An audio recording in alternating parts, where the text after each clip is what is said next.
Chattanooga Hip Hop Summit. Hello! Yes!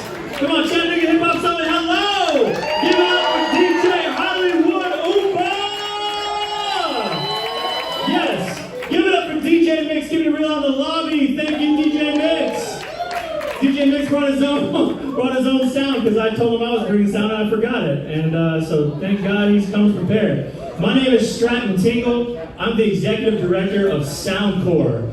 Thank you. So y'all know who we are. Excellent. Chattanooga Hip Hop Summit is a program of Soundcore. We exist to help local musicians and music industry professionals build their careers right here in Chattanooga, and could not be more proud of being a partner. Could not be more proud of Chattanooga Hip Hop Summit and all of the volunteers, the committee that puts this together and spends hours and hours tirelessly putting this together. Thank you all. To all of you who traveled from out of town, please give yourselves a big round of applause. Tonight's a big night. Tomorrow's going to be a really big day. I have to thank our sponsors. Our top sponsors include the Benwood Foundation, the City of Chattanooga, and the Lyndhurst Foundation. Without their support, none of this could happen. So please, thank you to our sponsors. You see the rest on the screens out in the lobby and also behind me today. You didn't come here to hear me talk, however. You came here for a very special conversation, and I'm so thankful that each and every one of you made the decision to come out tonight to support Chattanooga music and Chattanooga hip hop. Thank you. Without further ado, our moderator, our interviewer tonight on the big stage is legendary Chattanooga MC Maal The Pimp. Come on, Maal. How y'all doing, man? What's going on, bro? Y'all, we finna have fun tonight, bro. We finna turn this bitch up, yeah. Hey, so listen, man. I'm honored to be doing this. Salute to Stratton for the intro. Now we got to introduce the main guest. So this guy right here, legendary mogul in the music industry, one of the most controversial CEOs to ever hit the game, co-founder, co-CEO of roc-a-fella Records, co-founder of roc-a-wear Clothing. Also did a bunch of independent movies. One of my favorites, Paid in Full. Has ventured off and was one of the first, if I can remember right, one of the first entertainers to start doing endorsement deals with liquor. A different type of hustle right there. He's off into fashion. He started his own family network. He's just an all-around heavy hitter. So Chattanooga, stand on your feet. Round of applause to Mr. Damon Dash.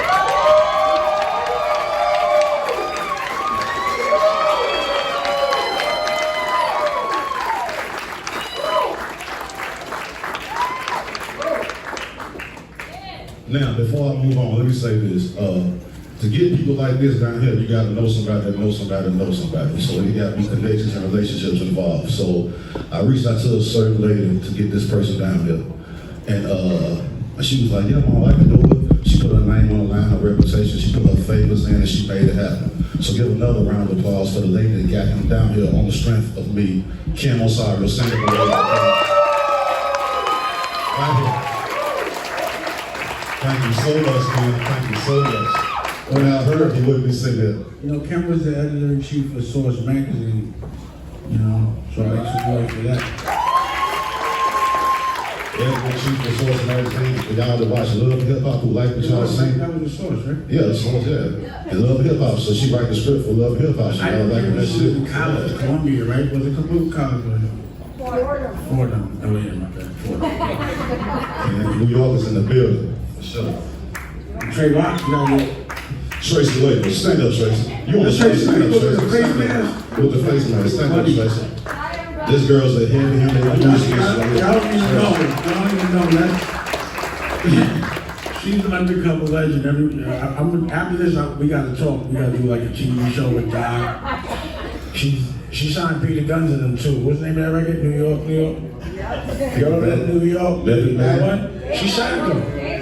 Deja Vu. She stand up again. She look at her. She had the best feet in hip hop. That's Trey Watt. Y'all probably heard of her, but she's a. Hey, y'all ready for some good game, man? Y'all ready? Y'all ready? All right, man. Let's start here, man. I got a gang of shit lined up for you, bro. You know what time it is.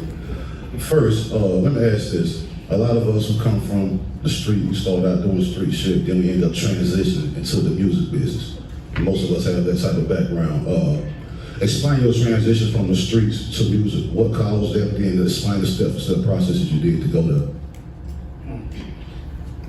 Did y'all see Paid in Full? So that actual experience, you know, I witnessed that. I could have told that movie. Rich Porter, who that was Money Mitch, was about Rich Porter. He had actually was hitting us with work, you know, when that happened. But I didn't want to tell the story through my eyes. I was about 15 years old at the time. But at the end of the day, when I saw, because we looked up to him, and I was like, he was like the coolest in Harlem at the time. And if he was hitting you with work, he was on. And I saw that if something like that, he got killed by his best friend, his little brother got killed, and I thought he was untouchable. So I was like, if that shit could happen to him, it could definitely happen to me. So I pivoted, and my cousin, Darian Dash, that's Stacey Dash's brother, don't get mad at me. And don't think when we around the table, I'm gonna be giving it to Paul, trust me. Trust me. Yeah, I'm not happy. But their stepfather was a A&R, actually was the president of Casablanca Records and one of the interns, Cecil Holmes. Yeah, damn, you know my whole family too. She knows everything. That's what I'm saying, I gotta get with her. She knows all the bodies already, about everybody. But yeah, so that was their stepfather. Their mom's, Linda, who I love dearly, who recently passed, got married to him. And I was hustling, and Darian was like, yo, you wanna, and he was always hustling like in like he's very intelligent, but like he always had some kind of con, you know, as a young guy, but that's another story. But he was like, yo, let's get into the music business, take some of that money, blah, blah, blah. And I was getting money, but not that much money, to where I could be like maintaining, building my business on the street and putting a bunch of money into music and something that I didn't know could work. I'm a teenager at this time. And, you know, eventually I just, after that thing happened with Rich, I was like, let's do it. And I made an announcement to my crew because my man Street had got into a beef with someone that was down with this dude named Doo-Wop, and he's ill. And I was like, I'm not getting into a beef. I'm out the best out over this bullshit. And this other thing happened, so I made an announcement like, yo, I'm not hustling no more. I'm pivoting, I'm gonna do this thing. And some of my crew, I was in this crew called The Best Out. Some of them were supportive, but the majority of them teased me every single day. And, you know, I mean, it's a long story. And sometimes it's uncomfortable to talk about because we did illegal things, you know? But at the end of the day, we transitioned and we ended up doing it independently. I got the record deal with Clark Kent because the dude Kevin Woodley that was the intern kept curving me, and Clark Kent came in as an A&R, and he had this hustle like when he was signing a group, I'd give him $10,000. You know what I'm saying? He'd go buy Pellies, so he signed 2 of my groups, and that was the type of thing that was going on back then. You know, it's like you just, you know, but Clark took me around as a DJ, as his friend, around the whole country, where I met a lot of people. And then he introduced me to Jay-Z. And Jay-Z was hustling, but he wasn't hustling right. You know? Explain that. He was getting money, but he could have got a lot more. So, you know, I introduced him to certain people. And then we started getting a lot of money. And at this time we were shopping Jay and no one was signing him. They thought he was, because he was down with jazz, he rapped fast, and he dressed funny. No one wanted to sign him. And my friends used to tease me every day. And eventually I got tight, and I battled my man Steve Mack, who had a group, and he was with the Rough Riders, and he called them, and they brought DMX, and we had a battle. And guns was pulled out, but it was legendary, and Jay got on the pool table, and DMX got on the pool table, and I got half of it taped because Wild didn't let me take DMX because he said it wasn't copywritten, and I was like, all right, whatever. And because of that, a lot of people in my crew, because he said this rap that was about hustling, and my crew liked that. And then, Biggs got down, and, it turned into roc-a-fella, and, the rest was history. But at the end of the day, when we got in the music business, we had more money than most rappers. So we went into it rather snobby, Gotcha. I got you. We were laughing at rappers. Gotcha. We were getting a lot of money. Let me ask you this. And it's weird, because now, like, fast forward, we used to hustle together, now we in court against each other, which is the corniest shit in the whole world. That shit blows my mind, bro. I'll be like, this shit is like, and I'll be like, what's your name?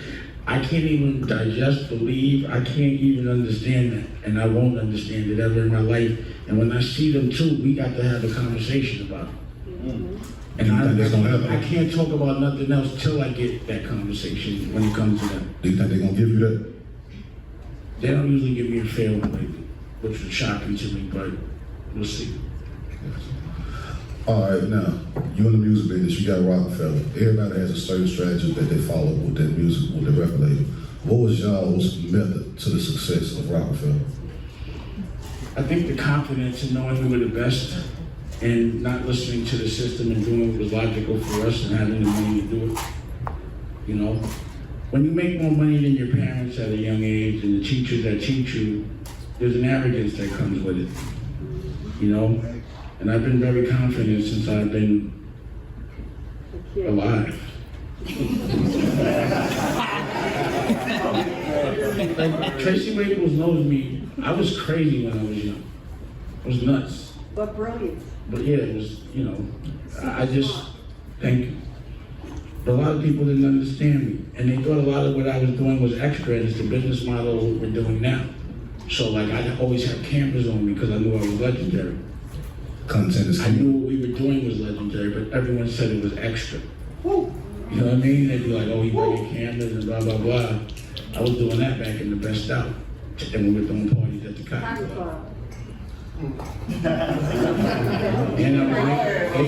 And I was making merch. I'll be his receipts. She was actually there. That's kind of fun.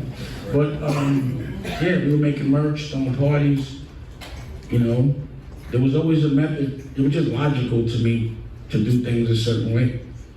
And again, when the people that are telling you what to do don't have more than you, it's hard to listen to them. Say that one more time. Say that one more time. Damn, I don't know if I could do that. I said, when the people that are telling you what to do don't have more than you, it's hard to listen to them. Salute. It's not logical. It's like, I don't want what you got or the way you got it, and I got more than you. I think you should be listening to me. But the ego, because I'm younger, sometimes make people think I'm crazy. But the actions speak louder than the words. And the information is powerful. Yeah. Well, that's another thing is I share what I know. Yeah, you do that. Yeah, you definitely do that, bro. You definitely do that, man. Yeah, I don't hide the plug. And most motherfuckers do. They're scared. They're scared. Most motherfuckers do. Man, listen, where do the passion for the entrepreneurship come from? The passion to be creative freely. If you want to do what you want to do, you got to pay for it, period. Somebody else pays for your dream, it's their dream. You got to listen to them. So it's just freedom is priceless. And something that inspires you, that means you love it like a child. To just give it to somebody because for money, it breaks your heart. Like again, in music and in most things it's called your master. If you give it to someone, then they become your master. It says master. So why would you give away your freedom for $1? But there's levels of freedom. So people only look at freedom in the physical. But freedom is in the mental. That's all that really matters, is how you see things. So, you know, just like with this YouTube and all that, it's like, how you, like, okay, let me ask y'all this. Wait, this is what you're gonna say. I know where you're going with this. Because I told you 3 or 4 times. You sure did. Go ahead. Anybody here make money on YouTube or put their content on YouTube? Raise your hands if you do. Anybody who got a YouTube channel who monetize, raise your hands. All right. Now listen what he about to say. Well, Basically. yeah, I spoke to him about it. Because I'm telling everybody, because I don't want us to get wrong. Do you know you get paid off of a commercial? It's called the CPM, clicks per million, but it's really clicks per 1,000. Right. And then they pay you. YouTube just was like, I'm only paying first it was $4, now it's $2 per CPM. They just cut it because they felt like it, but you don't know how much money they make. And they don't tell you. But they're taking 99.5% of the bread that they make off your labor. In what world that you do that physically is that not slavery? So that's digital slavery, but how do you keep a slave a slave? By a slave not knowing that they're a slave. So they did this to us in music. Dudes like Leroy Cohen, and then he goes to YouTube, and y'all think he ain't gonna rob you over there. If somebody robbed you selling coke, they gonna rob you selling crack. Selling weed, or dust, or heroin, any one of those things. You don't trust them. So I'm just making people aware of things that are logical, but because you need a little oxygen, when someone gives it to you, you love them, but oxygen is free. So they put you in a position of discomfort, and when they give you a little bit of comfort, you celebrate, but they laughing at us. But they ain't gonna laugh at me. So that's the reason why I built my own network, looked at it, because when I look at things, I can't look at things anything other than as a boss. How does the boss make money? And that's the way I want to make money. You know, I know thieves. Some thieves steal from 7-Eleven. I'd be like, God damn, if you're gonna steal, go steal from like someplace expensive. You even steal cheap. You think cheap. So you gotta dream big, you gotta dream boss, you gotta dream general. Not soldier, not slave, you gotta dream master. So when I'm looking at things, I'm like, how do they make money? And I'm like, how much do they make? Nobody knows. When you want to get accounting, you gotta get an email, and if you got juice, you know tumor. They always put a black man in there to tell somebody that things are all right when they're not, when they try to rob black people, but it don't come from somebody black. Leor Kevlaus, Leor now Tumor. But there's no accounting. They'll be like, oh, we gave this much money. I didn't ask you how much you gave. How much you made off me? And why won't you tell me? CPMs, and the same thing's happening with music, BPMs. Spotify, Apple, you don't know how much they make off the commercial, and they pay you what they want. And we accept that because we don't know, because it's new business. See, if you're gonna be in a new business, because I'm a businessman, and I put up my own bread, so I gotta know how I'm gonna make the money. Don't get into a business and not know how to make the money, that's dumb. Some people get into a business because they heard it make money and it make them famous, but don't know exactly how. That's dumb. Don't get into a business because you want to make money. You got to get into a business because you love the art. You have to love the process. So some people be like, I want to be in a movie. Do you like acting? Do you watch movies? If I say action right now, can you even act?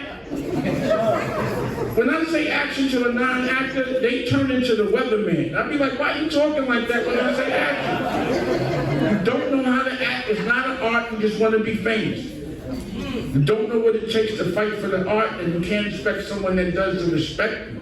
Let me ask you this, homie. Did I answer your question?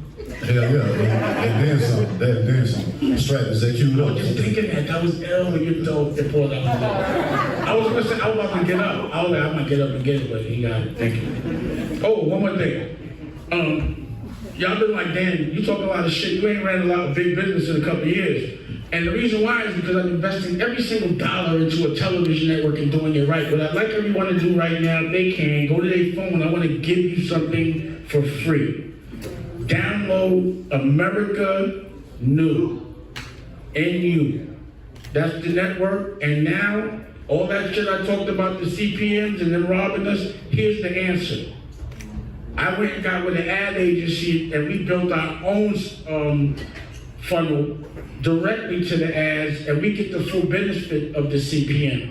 So let's say YouTube and Tubi and all them get it from Pablo. I flew all around them and went to Pablo myself, and now I get it from Pablo. And y'all can pause, get it from pause. I said pause. We good. I said pause. But now I get it from Pablo, pause, and every content creator will also, with full transparency, be able to see a dashboard, and I'll pause, busting it down 60-40 in the content creator's benefit, but it ain't for everybody. You gotta respect the art. You gotta be good. But that's what I've been doing the last 10 years. Directing every single piece of content that you see on there. And then Raquel has Applefish, which is for children. Because I don't like the education that's given to us. The education that we abide by that's implemented today is the same education that Thomas Jefferson implemented, which was to teach a black man how to listen to a white man and how a white man can tell a black man what to do. And to this day, this is what we are abiding by and what's implemented. So instead of complaining, we gotta make our own curriculums. We gotta make the curriculum, not complain about it. So that's why Raquel wrote a book about space. I'm part of the OSG, 200 or 300 principles from economically challenged places. I say that, but I mean black principles, but they expect us to say black. When you throw a punch someone expects, they know how to block it, they know how to brace their face, and they know what punch to throw after it. We've been saying the same shit for 50 years. We gotta say something they haven't heard. And it's not about color, it's about social class. It's the 99% and the 1. And the way you keep the 99 and 99, you keep them fighting amongst each other by dividing them and blaming each other for the problems instead of the one that's actually the ones creating it. So we only fight each other in division because of color just so we stay poor and take it out on each other. It don't make no sense to hurt your brother and not hurt the person oppressing you. But we're programmed for that to be our normal, and then we become profit because we go to jail and they get $1 million a head for us to sit in the bed, pause with bars, and work for slave wages. This is all real. And I'm not mad about it. That shit is a genius plan. Because you gotta remember, there was a time when we ran shit. So you gotta remember, when you take over a culture, you erase anything heroic about their history and their religion. But there was a time when they were our slaves, Moors. But they ain't gonna teach you that shit. And every visual you see on TV will be of us getting our ass beat or beating each other's ass. And that's why also in the content, I'm making visual of us loving each other, us making money other than entertainment, because that's the way they teach us, is the only way to break a social class is to be a distraction. But they don't teach us about government contracts, which most American wealth is built on. Ask Elon Musk or Jeff Bezos. It ain't Tesla, it's the tax credits he gets when he builds them goddamn factories. You know how many jobs the factory creates? Like 10,000. The government will pay you to build a factory. How many black car makers do you know exist? You know how profitable it is to be a black man in America? 20% and 15% of all manufacturing and everything goes to a black company. But how many people you know, black people, own a factory? Name one. I mean, you might know one. You know, like I know one or two, but they don't generally teach us. They teach us to have brands, not own factories. LVMH owns the factories. They only buy the companies for market share. The factory makes money whether you sell the product or not. But they don't teach us that. They don't teach us to be the landlords. They teach us to rent. They teach us to have debt and credit. And that's a good trick. But when you're conscious of it, it's your job to change it. Come on now. It's your fault once you know. Just because you're comfortable doesn't mean it's right. And I'm gonna probably disrupt a lot of y'all. Yo, it's a lot of doodle on the meat you eat, pause. A lot of pus, GMO. That shit will kill you quick. The #1 cause of diabetes, cancer, and heart disease is meat. Pause. And don't think fish ain't filthy neither. So you gonna trust your oppressor to feed you? So I know people that did everything gangster, went to jail, came home and got killed by a cheeseburger. Next question. Hey, so let me ask this. This is a hip hop song, so everybody out here has some kind of interest in hip hop or rap music, and the average artist's goal is to some kind of way get a record deal, for the most part. So explain the pros and cons of the industry. There's a lot of bad shit, there's some good shit that come with that. So explain the pros and the cons of the industry and the snake shit that you went through and you saw firsthand. I mean, the bottom line is, if there's a middleman to your money, they rob you. And you don't need a label if you know how to do your own show. Again, business model. You don't make your money from the record sale, you make your money from the show. You make your money from the merch that you sell at your show and all the ancillary things that come with it. But right now, because of me, and I'm sorry about it, because when I started Rockwell, he all was so mad that he couldn't get no money from it because he had dibs on roc-a-fella, and I named it Rockwell, and I was like, now Rockefeller's marketing, you ain't getting $1 from this. I laughed at him, and he was like, oh, I don't like that. Now I'm gonna make sure that when somebody signs, I get their show, I get their clothes, I get all their ancillary shit. 360 deal. 360. But if you could get 100 people, because that's the hardest thing, if you have a good show, don't perform over a track with your vocal in it, because there's no art in that. No one should pay to see karaoke because you're famous and got a hit record. So that's how you make your money, and that's what most artists should focus on. And you can't get money staying on your block. I'm from New York, I'm here. Come on now. Right? Travel, yes. I say that a lot. Leave your city. And you can't say, because I ain't got no bread, you gotta put your money together, go everybody sit in the van, go door to door, hand to hand. Anybody that has personally seen me today, I personally say, download this app. I'm going hand to hand for the first million people. It's my work, I push my work. If you ain't gonna market your own, then why would you think somebody else would? So part of fighting for your creativity and being a professional is making it profitable. Not waiting for someone else to sell it yourself. But when you depend on somebody else, they rob you. So if you have a booking agent and an assistant, and you have a good show, then you should be good. You don't need a label. All they do is pay for a publicist. But right now, they only signing you based on your social media, your algorithm, and all the things that come with that. You can do that on your own. And I've been saying that, and I did it on my own, and that was Rockefeller. And I'm saying that about television networks. And that's why I did it on my own. I'm walking it like I talk it, download it down, and watch the commercial, and I'm not getting robbed. Full CPM, and my family owns that shit 100%. Not one investor. I didn't raise $1. It's for everybody. Because I'm crazy. I sold 3 companies already before I was 35. So of course I know I'm gonna win. What I look at is exit strategy when I start a company. How much do I make? What's the multiple? How much can I sell it for? I sold the I didn't make no money with Rockefeller. That shit was whack. Half of it went to Universal, and then me, Jay, and Biggs had to split it 3-way, and Jay was getting crazy money as an artist. He was double dipping. It wasn't enough money for my kids to eat. So we had to do Rockefeller. But when I sold that, and when we sold that, it wasn't enough money to look at. 10, 20 million. And I know it sounds good when you don't have it, but your bills get high after you make a couple of million. So if you got $400,000 a month in bills, that shit burns quick. And all the people you got to loan money to, that they gonna give it back, and taxes, and everything else, that shit evaporates.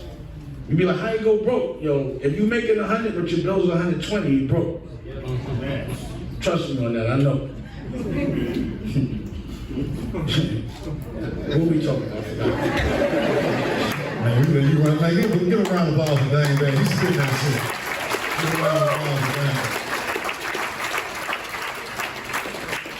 Now, I've always heard you say how you fought for your artists. You're not with robbing for their publishing, for their masters and shit like that. But this industry is built like that. So, how do you stay grounded and play fair while we're in an industry full of cheaters? You create your own industry. I don't play in the industry. Nobody's a boss. They all represent somebody else's bread. That's why I used to get mad. The soldiers talking to a general never works out. You ain't put up your own money, don't talk to me. I don't care. Let me talk to your boss, because I'm the boss. So, again, I couldn't find a boss in the music industry. Everyone was a sucker. So I had to do it on my own, and I left the music industry. I'm in the television industry. I jumped over to fashion. You know, I did art. I just look at myself like a superhero that I could just turn and morph into any superhero I want in any vertical, and I like to challenge myself. It ain't about the money for me. It never been. If it was, I would have stuck around. I would have done what they told me to do. I could do any, you know, I'm a smart guy. I could make a lot of money doing what I'm told. But that wouldn't be funny. You know, how could my girl look at me? How could my son look at me? Like, you know what I mean? So it's just not fun. I became more of a creative than a businessman. And that's why instinctually I always fought for the creative, because I am one. And again, imagine if everybody in here was trying to rob everybody and I had to hold all of y'all off the artists. Me versus all of y'all and more. That's what's going on every day. And I like it. Because 100 million suckers can't beat one thorough dude to me. And love will protect me. And it looks good. Like if I look cool doing it, like I make my sneakers, I make my socks, I make my suit, I make my shirt, I make my glasses, I make my jewelry, I can be stunned. And still fight for the right thing, teach people. Because you don't have to be granola to do the right thing. You can be mad cool, have a drink, smoke a joint, and still do right and be a superhero. You feel me? True story, right? So, and if it looks good doing it, other people will do it. Right. You're right about that. So it's like, you know, I like to leverage my celebrity for principles and people that, from our culture, that are passing laws. Real superheroes really don't want to get recognized. They're so humble. But they need to be recognized. They usually have to hide because they're fighting all day. But unless we see a visual of the right fight and the right kind of superhero, we won't aspire to be that. So that's why on the network, that's what you're going to see. There's therapy. The movie I made is about government contracts, Prince of Detroit. When they call Prince of Detroit because I'm black, everybody thinks it's about pimps. It's not.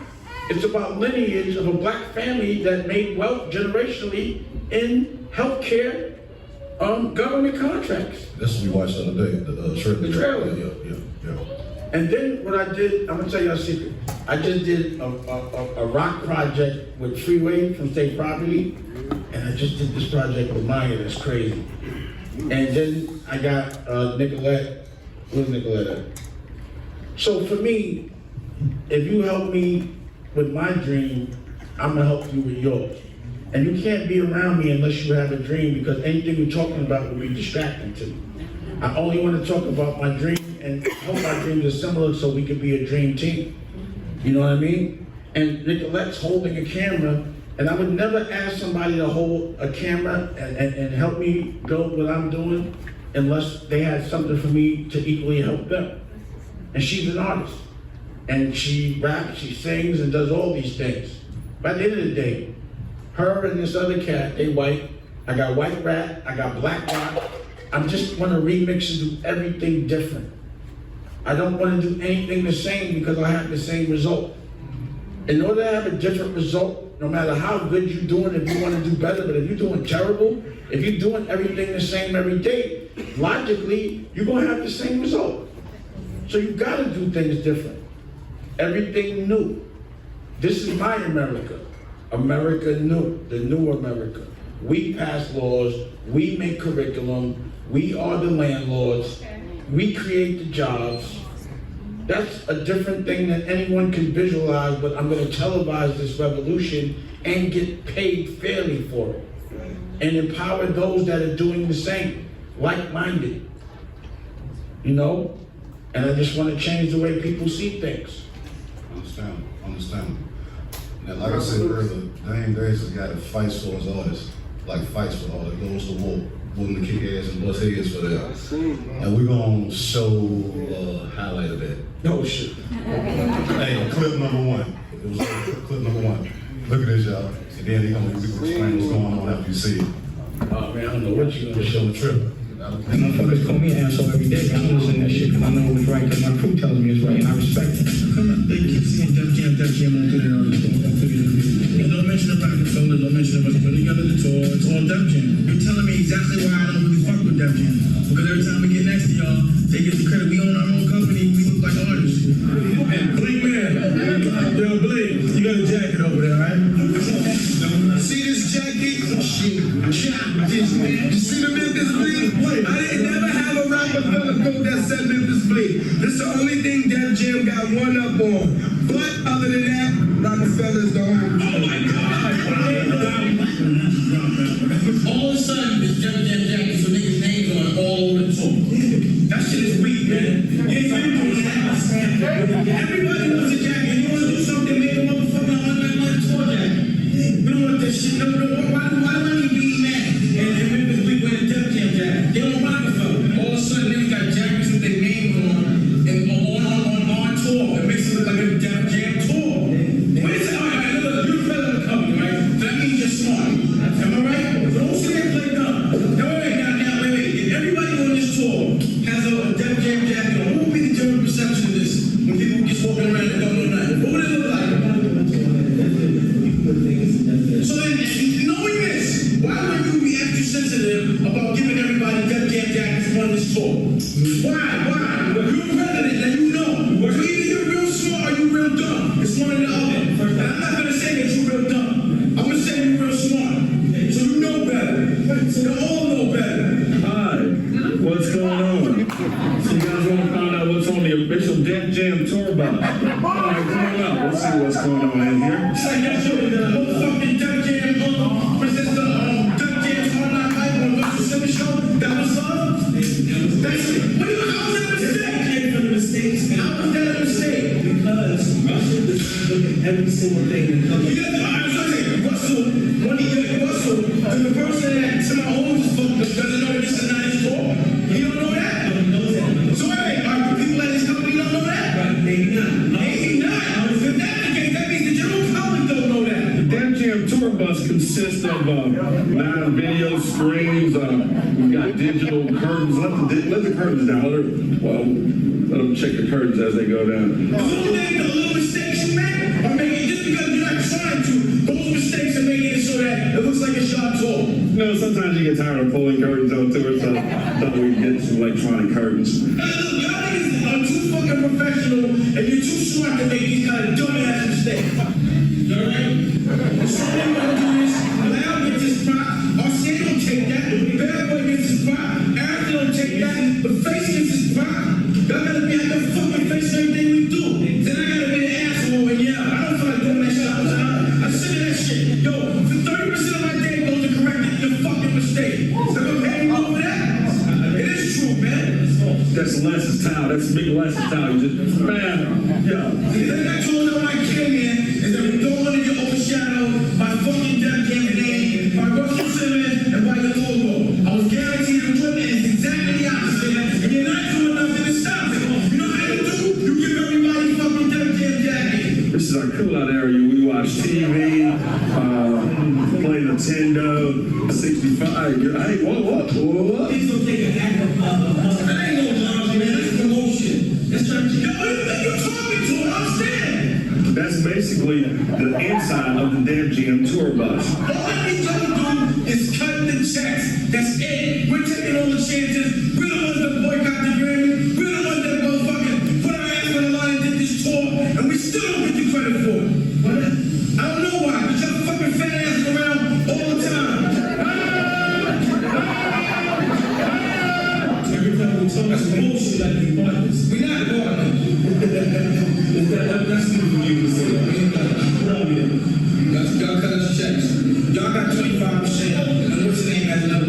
So y'all not equal partners. You don't think I know that? You probably got split 50%. Right? So y'all not partners. You got a quarter. You a quarter order. That's it.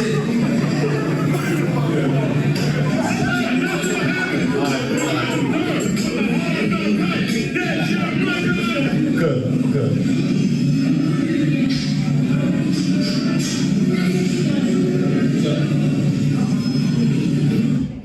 Good round of applause for that.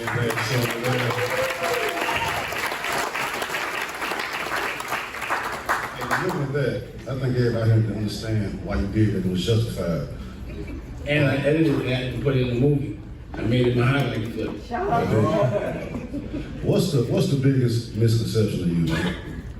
That I care what people think. You can relate to that on people. So that means you don't give a fuck. Have I ever acted like I did?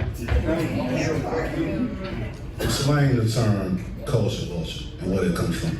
Comes from, well, I made the order poster boy of that. It's just someone that's not from our culture that exploits it, you know? And that's coined so we can recognize it. Like, cause there was never a word for that. It'd be an explanation, but culture vulture sums it up quick.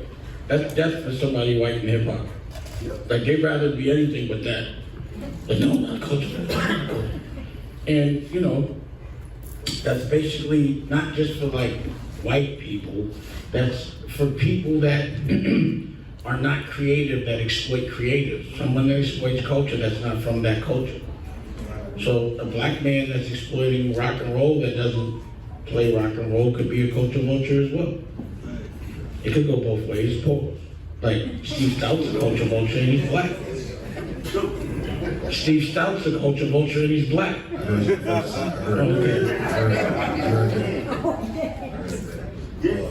So they said we got 10 to 15 minutes left, so I'm gonna ask a few more questions, then I'm gonna take questions from the crowd. So get your shit Ask me together. anything you want. Get your shit together, get it ready. Let me ask you this, man. What are your 3 keys to success? 3 things that got you where you at now. 3 keys to success. Number one, you gotta dream. You gotta dream. And, you know, I say this a lot and I keep saying it. Dreams don't cost $1, so don't dream cheap. Dream expensive. Visualize the best. If you visualize having a good job, that's not a dream. Don't ever dream about having a boss. Don't dream about survival. Don't dream about anything that isn't going to yield enough money to pay for your kids. See, I've been around 3rd generation wealth lately, and I didn't know that you could actually go through a whole life rich with no financial problems. You know, weird shit could happen, but you don't have to worry. I mean, I know people like 70 years old that just were rich, and they front on me like, what you doing? Counting my money. And it's money their grandfather made. They didn't have to work a day. This is what it looks like. All you gotta do is give money away to a charity or from the trust. That's it. So that's the kind of wealth I wanna build. You have to dream like that. And then again, you gotta keep and never be influenced by people without a dream. Because they don't want your dream to come true. They're gonna be mad because you're gonna take their girl. You know? And they're gonna be mad because they're scared and you're not. So they're gonna always try to deter you from your dream. The people that you take care of the most are the ones that sometimes distract you the most. So you gotta be like, or that are like the closest to you. My rule of thumb is if you don't have a dream, you can't be around me. Because I don't wanna waste a second with distractions until I have my dreams come true. Then I could watch you talk about shit I don't hear about. But until then, I only got a certain amount of real estate in my brain, and unless I can fill it up with the future and cool things, I don't want to have visuals of bad things, because that's what happens. So when you start dreaming and somebody tells you the worst reason and the worst, like why it can't happen, and the worst part of it first, that's what you visualize last, and that's what ends up happening. So when I'm dreaming, I'm very offended if somebody tells me a negative in my dream first. Tell me some positive shit first. Don't tell me the worst shit first. You know, just because a lot of people sometimes say negative things just to be heard. If people pass you too many drinks and too much weed, unless you ask, and they don't have a dream, they're only doing that to stay in your dream. If you have a relationship with someone without a dream, and you have a dream, they're just gonna be waiting around for you all day, thinking about why and what you're doing when you're not around. And they're gonna always try to make you as uncomfortable as they are, and that becomes a distraction. Don't be distracted by non-dreamers. Never listen to somebody that doesn't dream. Ever. Ever. And then once you find what your dream is, it shouldn't be to make money. Dream about what you would do for free and make that what makes you money. That's the art, because then it never feels like work. I haven't worked a day in my life, and I love fighting. I love it. What is a general without a war? And you're not a general unless you fought. You're in training camp.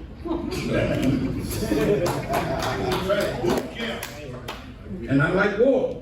And there's a lot of love to fight for. My currency ain't money, it's love. And I think that men have to recognize that women are God. They create life.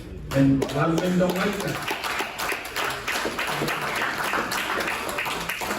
And our job is to make sure a woman can create life uninstructed and to respect it, because I can't create it. God creates life, right? Any dudes you know can create that? And again, like, you know, my dream was to have a family, to raise my children instead of visiting them, you know? And Rocky made my dreams come true, but within that dream, I got to really witness how hard it is to be a mom.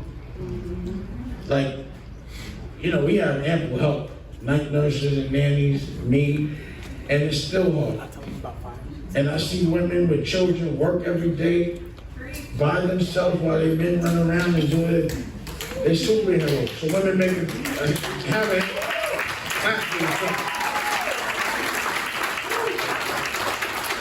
and then we wonder why the men these days wear pocketbooks. It's because the women are the biggest influence in their life. Okay, so we got 5 So minutes. as an entrepreneur, recognize Second, we got enough time to take questions from the audience. So we got 5 minutes. So I'm gonna take a few till you answer me then. First question, Dub said, stand up.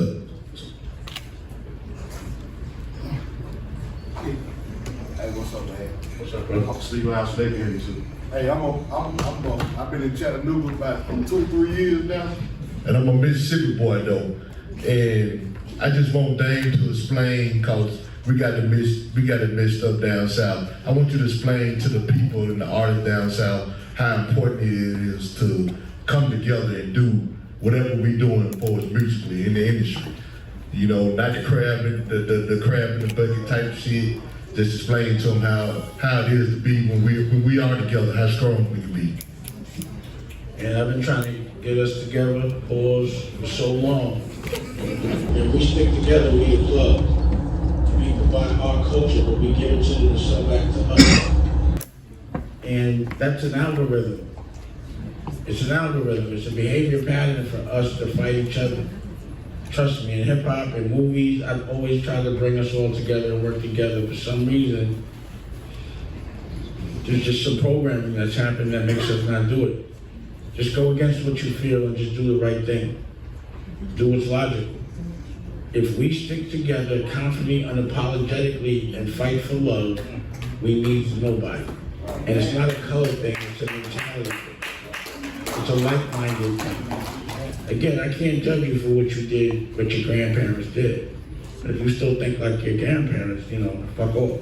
But if not, let's rock. You know what I mean? But other than that, don't think in nothing but boss. Period. And bosses work with bosses. Generals have armies. They work with other generals that have armies to win the same war. That's why politics don't make sense. But it does, right? We're all fighting to make America great, but you got Democrats and Republicans fighting to save the same block. If you fighting for the same thing I'm fighting for, I'm rocking with you. I ain't gonna challenge you, we're gonna figure it out, and we're gonna do it together. So again, division Like, it's always been what strategically keeps us distracted, fighting dumb wars, families fighting families, blocks fight blocks, cities fight cities, states fight states, countries fight countries. The only thing that's gonna bring us together is if some aliens get at us. And then we're gonna be Earth. And then we'll share intel. But until then, it's segmented. But when you look at Star Trek, it wasn't like Vulcans and different, it was just Vulcans. It was just one thing. You was from that planet and that planet only. You were one race. Different colors, but one race. We all human. But, I don't know, man. I just think everybody's so insecure and scared they just cheat. But if you have confidence in who you are, you can let love be your driver. And life is a test every day. It's to see how you're gonna react to shit. And to see if you're ready to evolve or take the test over. So look for the test. Pass them. It's easier to pass the test, be uncomfortable, so you ain't gotta start all over again from scratch and it'll be hard. Because that's what happens. Life is a test every day. It's about reactions. And emotions get you in trouble. Deal with your logic before your emotion. That's gangster. Last question right there. We gotta wrap it up. And that's coming from someone that's emotional. But still, I'm still strategic with it. I let that happen so I could tape him doing that shit. And I edited that and made it a movie. You wanna play me? I'm gonna make you a highlight flick and I'm gonna put it in theaters. And that's what I did to Kev, and he changed his whole appearance to get away from that one. Ask him about it. Appreciate that. Dane, I would like to ask, how do a city as small as Chattanooga bring the spotlight? And I do want to take this 1 second to say this. We have some of the best artists in Chattanooga. I have been everywhere. I done been on the West Coast. I done lived up north. And everybody keeps saying, move away from the city. I really don't want to hear this shit no more because I done had to come back to Chattanooga from Baltimore to get a video shot because we got some of the best videographers. I done had to come back down here to go to the studio because we got some of the best studios. So I know for a fact, moving out the city is not the way that we got to do this. How do we bring the spotlight? Have you made a movie with your production on it yet?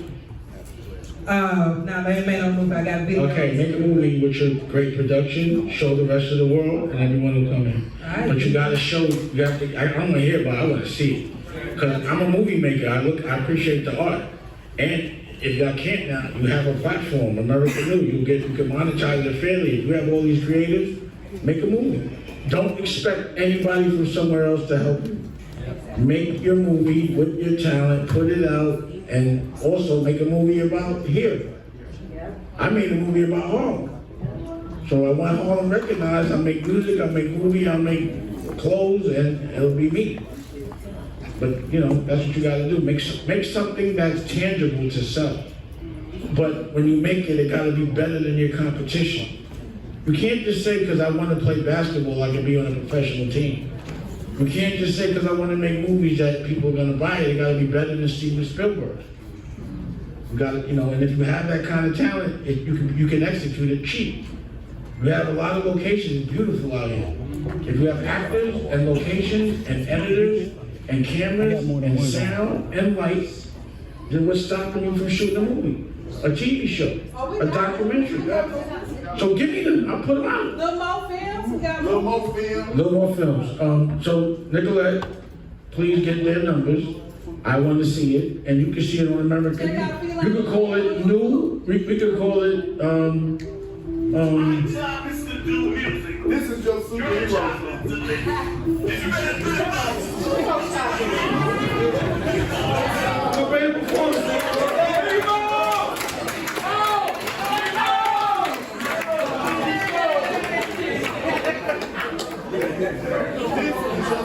It's your shot. Let me handle it. I make mine. Y'all want to hear my new superhero song? I can play it. Let's go. Support.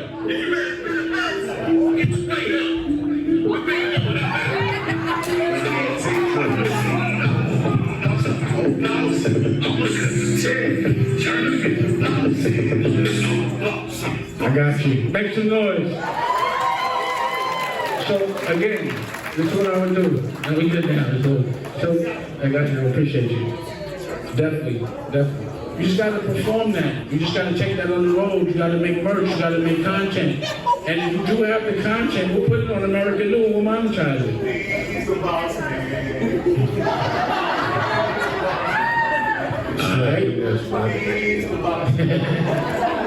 I gotta like this.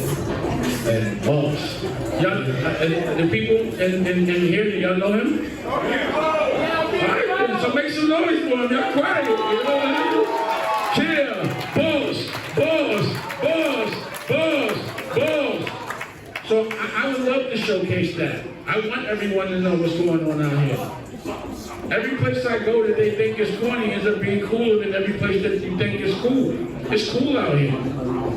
I will come back. It's beautiful out here. So again, make the content, I'll give the distribution. Don't cost me $1. And we can make some money because we get the full CPM. So if you want to know how to put Chattanooga on, give me the content. I'll help. And I'll come out here and make a movie with you. I'll come out here and make a movie with you. We done? We in overtime? We don't want to do that. That costs time and a half. We done? So like we know, it's VIP time. Before you got on stage, the official after party is at the 618 Lounge. We're gonna be there around 11, 12 o'clock. So if I'm y'all, if you're not doing VIP for the reception, go over to 618. And Nicolette's gonna perform. Nicolette is dang what? And you'll be able to see this tomorrow on American New. You can watch it. You'll see it. So please, everybody download it. It's free. Thank you. Take the questions with impeccable. Y'all really represented. I'm coming back. I'm telling everybody about y'all. Thank you. Go to 618. Shout out to Tracy Wade from the Triple Saturday. I wish I was here for tomorrow. Tell them everything. Without the mask.